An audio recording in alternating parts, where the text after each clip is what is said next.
hands were shaking on the controls when the warning light turned red and my scanner screamed that something enormous was moving under the ash 300 meters from my crashed pod.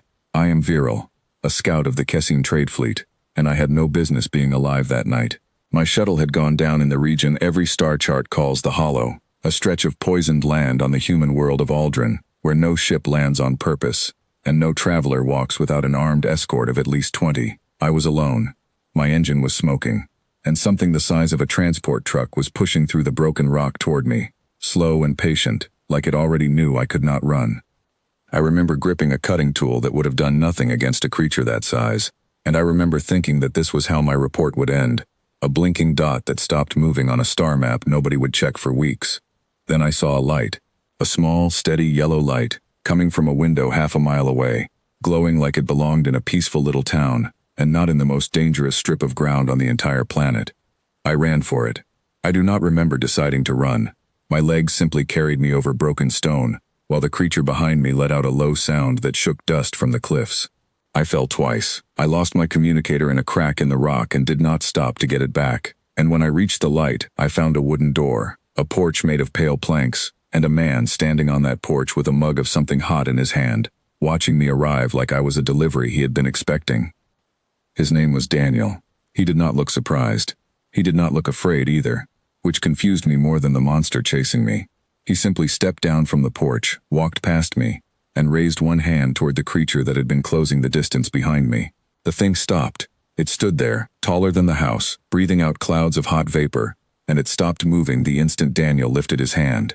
I want you to understand what that meant to me in that moment.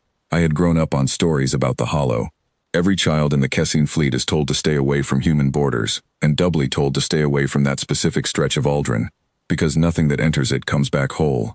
And here was a human, standing in his own front yard in a thin jacket, with no weapon in his hand, telling a mountain of muscle and teeth to wait.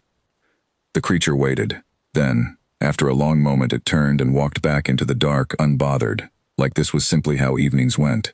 Daniel looked at me and asked if I was hurt. I said no, though I was shaking so badly I could barely stand. He told me to come inside before the wind picked up, and I followed him because I did not know what else to do, and because for the first time since my pod went down, I felt like I might actually survive the night. His house was small and warm. There was a fire in a stone hearth, a table with 2 chairs, shelves lined with jars of dried plants I did not recognize, and a rifle hanging over the door that looked like it had not been touched in a long time. He gave me a blanket and a cup of something bitter and told me to drink it slowly. I asked him, because I could not stop myself, why that creature had listened to him. He said it was not really about listening. He said the creatures out here had learned, over a long time, that he was not a threat and not easy prey either. And once something is neither of those things to a predator, it tends to just leave you alone and get on with its life. He said it so simply, like he was describing how to grow vegetables, not how he had made peace with a monster that could have swallowed my shuttle whole. I stayed at his table for an hour, warming up, listening to the wind push against the walls, and I noticed something strange sitting on a shelf near the door. It was a smooth gray stone, larger than my head, with faint blue veins running through it like frozen lightning. I had seen stones like that before, in old trade records. They came from the nesting grounds of the ridgeback beasts, deep in the most dangerous part of the Hollow, and they were worth more than my entire shuttle. I asked him where he got it. He said one of them left it at his door about a year ago. He said it happened sometimes. The creatures out here would leave things. He did not treat it like treasure. He used it as a paperweight. That was the first time I understood that the stories I had grown up with were not exaggerated. They were incomplete. I want to tell you what I learned in the days that followed, because my shuttle needed real repairs, and Daniel let me stay while I worked on it. And in that time I watched things I still find difficult to describe to my own people back home. On the second morning, I woke to the sound of something scratching softly against the outer wall of the house.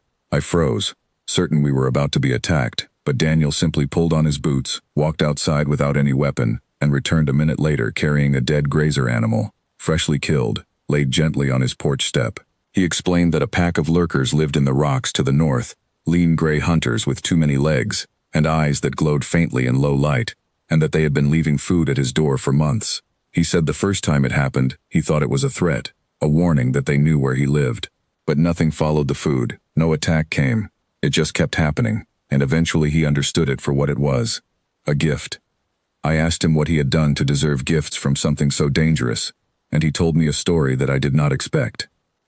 He said that when he first built the house, he had made a mistake early on. He had wandered too close to a den without knowing it. At night, when he still did not understand the land, a lurker had come at him fast, out of the rocks, faster than anything he had ever seen move. He said he did not run, because running was not an option at that range, and he did not fight, because fighting would have been pointless.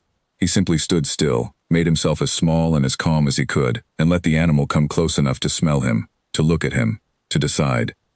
It had not attacked.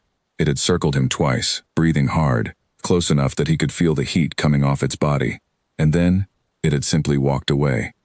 He said that after that night, the lurkers seemed to treat him differently, not as prey and not as an enemy, but as something else, something that belonged to their territory, the way a boulder belongs to a hillside, or a strange old tree belongs to a forest. He said predators everywhere respect the same basic things: confidence without cruelty, presence without aggression. He had simply refused to be afraid in the way they expected, and refused to attack in the way they feared, and somewhere in that space between the two, he had found a kind of peace with them that no weapon could have earned him. I sat with that thought for a long time while I worked on my shuttle's engine, my hands moving out of habit while my mind turned over everything I was seeing. On the third day, something even stranger happened. I was outside, running a diagnostic on my damaged thrusters, when I heard branches breaking in the tree line, and looked up to see a creature I had only ever heard described in warning briefings. A horned climber, the kind of animal that hunts in the high canopy and drops onto prey from above without warning, was moving along the tree line in plain daylight, watching the house. My whole body went cold. Daniel came out, saw it, and simply raised a hand in greeting, the same way you might wave at a neighbor across a fence.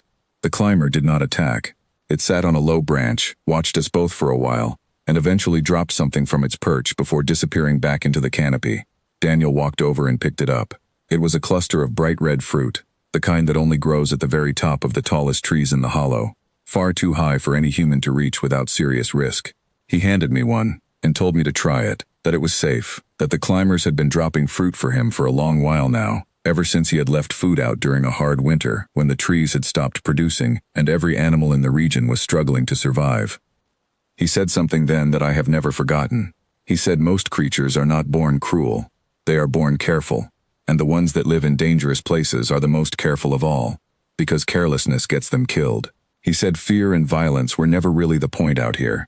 Trust was the point, and trust had to be earned the same way anywhere in the galaxy, through patience, through consistency, and through never giving a reason to be doubted. I told him that where I came from, nobody believed a human could live in the hollow at all, let alone be trusted by the creatures inside it. He laughed, quietly, and said that people believed a lot of things about places they had never actually gone to see for themselves. By the fourth day, my shuttle was almost ready, and I had grown almost comfortable with the strange rhythm of that house. I had watched Daniel repair a section of fence at the edge of his land while a pack of lurkers rested nearby in the shade, close enough to touch, unbothered by his presence and he by theirs. I had watched him leave water out during the hottest part of the day for a group of smaller creatures I did not have a name for, spotted things with long necks that drank quickly and then vanished into the brush. I had begun to understand that this was not luck, and it was not some strange trick of human biology. It was a system, built slowly, day after day, out of patience that most people, human or otherwise, would never have had the strength to hold on to in a place this dangerous. Then, on the last night before my shuttle would be ready to fly again, everything nearly went wrong. I heard engines in the sky, low and heavy, and Daniel heard them too. He stepped outside immediately, his face changing for the first time since I had met him, sharp and focused in a way that told me something serious was happening. A transport ship was descending onto the flat ground near the tree line, far larger than my own crashed shuttle, marked with symbols I recognized from an off-world trading consortium known for taking things that were not theirs to take. Daniel said quietly that this had happened once before, a long time ago, someone hearing the stories of a human living safely among monsters, and deciding the monsters themselves must be worth capturing, worth selling, worth studying in a cage somewhere far from here. He said the last group like this had not listened when he warned them to leave, and it had not ended well for them, not because he had done anything to stop them, but because the land itself had.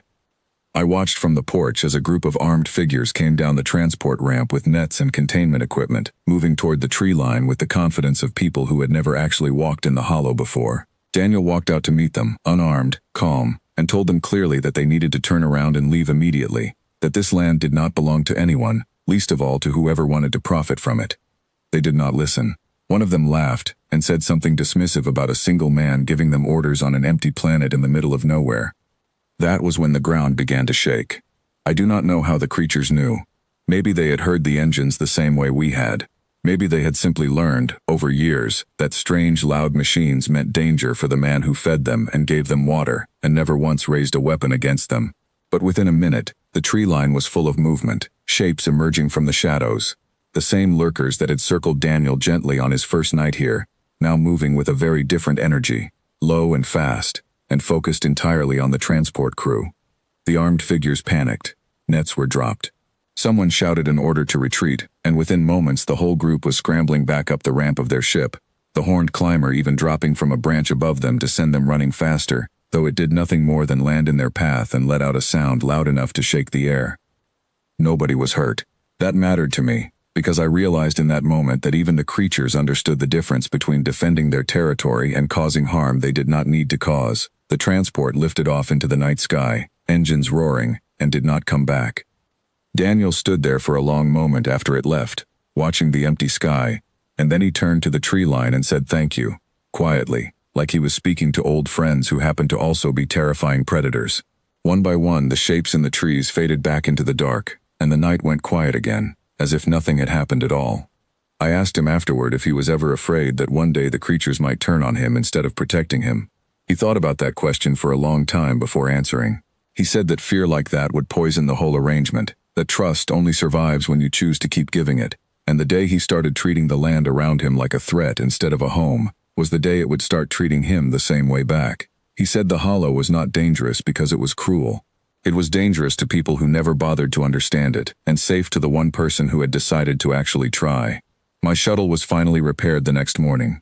I stood on the porch with him, my equipment loaded, ready to leave the place that had nearly killed me on my first night, and had somehow become one of the strangest experiences of my life. Before I left, I looked at the shelf by the door one more time, at the gray stone with the blue veins, at a pile of small offerings that had gathered there over time. Feathers, stones, strange shining fragments left by creatures that most of the galaxy believed were nothing but monsters. I asked him if he ever got lonely out here, at the edge of everything, surrounded by nothing but danger. He smiled and told me to look around. He said he was not alone at all. He had simply built a life somewhere nobody else was brave enough to try, and in return, the land had decided he belonged to it as much as it belonged to him. I flew away from the hollow that day with a story nobody back home would believe, and I understood, finally, why every warning I had ever heard about that place had left out the most important part. It was not a place where nothing survived.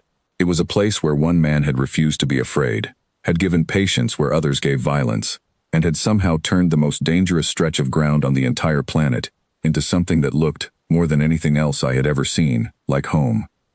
Word of what I had seen spread quickly through the trade routes once I returned, and within a season, the old warnings about the hollow had changed. They still told travelers to stay away, but now, quietly, in the corners of star maps and trader logs, a new line had been added beneath the warning. There is a house at the center of it, the note said, and the one who lives there is not the danger. He is the reason the danger leaves everyone else alone. I never went back to the hollow myself, but I think about that porch sometimes, the small yellow light glowing steady in the middle of all that darkness, and the quiet, patient man who had turned the most feared place on Aldrin into the safest place I have ever stood.